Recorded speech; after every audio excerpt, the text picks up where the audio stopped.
You know, it is just a pleasure to talk about Mozart because he is an astonishingly interesting and contemporary musician that offers us music today written centuries ago.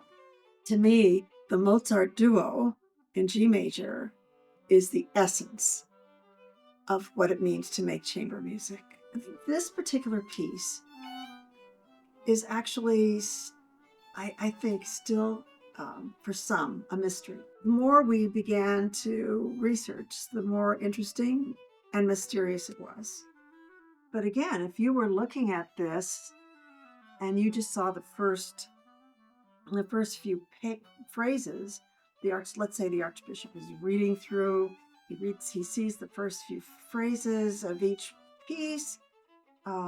He would see that it's the violin that's doing the fingering, and the viola is going bump up. You're supporting. Of course, it's after that the viola begins to say, "Get out of my way," and becomes this equal. But at the first statement, opening statement, is consistent with Michael Haydn's how he wrote for the viola, which was to take the back seat. And especially that first movement, it isn't an attention grabber, just the first measure.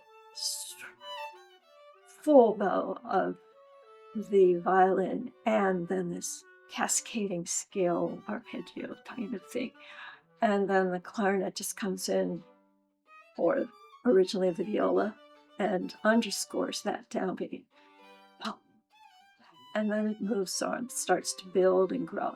It's like, hey, everybody, listen up. The whole movement is just full of fun. Why do I love the Mozart duo in G? Because it will never happen the same way. Ever. It is a new piece whenever I enter it.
Mozart Duo K 423 was written in three movements, which is a typical sonata form, ABA.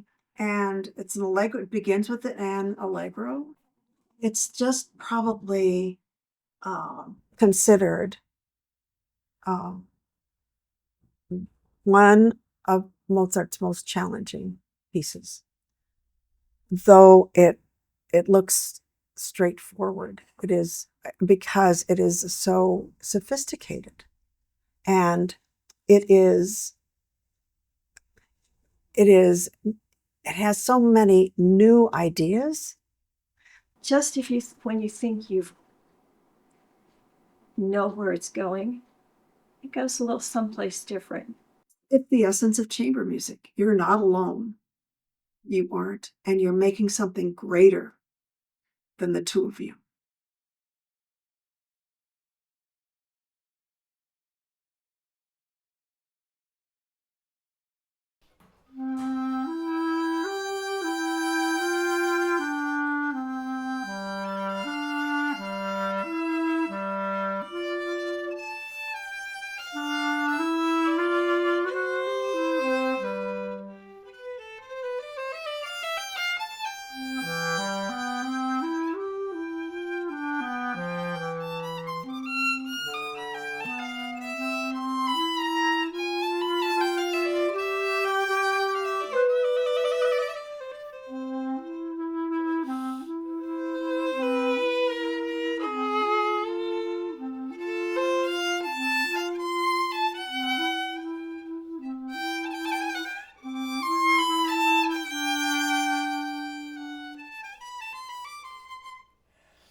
At that time, of course, it was aristocracy and, to simplify it, serfs.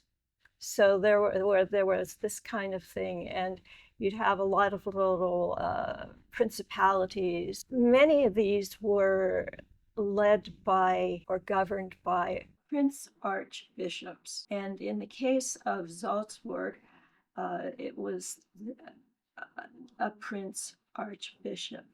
Michael Haydn was Franz Joseph's brother, well known, and he had been commissioned by an archbishop to write music for the church.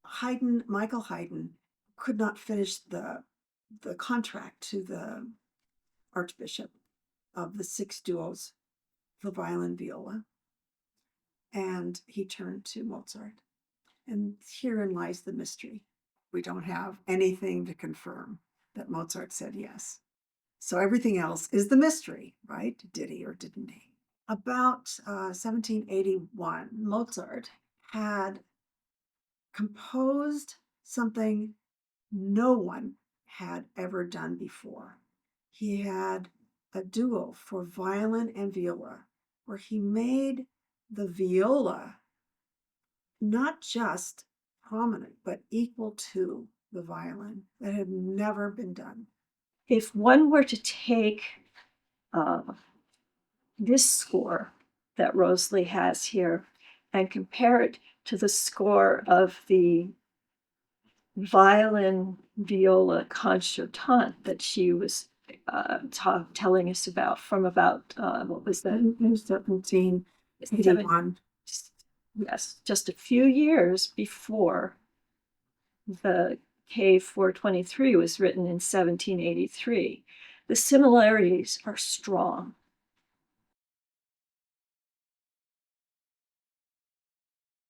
How dare you play the clarinet instead of the viola? In this case, the ranges are similar. It was in the time of COVID, and where do you come up with more music for violin and clarinet? Can you play viola stuff? And she said, yes, I can transpose it. So there's a lot for violin, viola.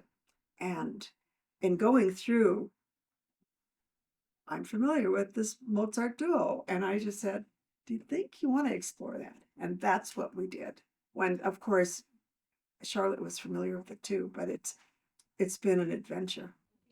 The music is written in almost like a different language, not quite a different dialect. It's different on the page than what the clarinet would ever play. Program, much like a word processor, transformed it into the right key for the A clarinet. So just to be clear on that, this happens to be a B flat clarinet. This is an A clarinet. You see the difference in length? The A clarinet goes a little lower. It's a little longer. The longer a wind instrument is, the lower the pitch.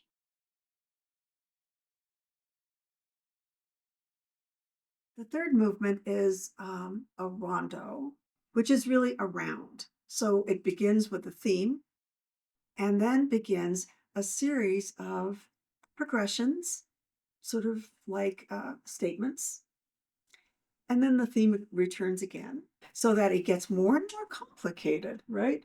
Like he throws in towards the end some new harmonies, different kinds of notation that to sort of make it new and fresh.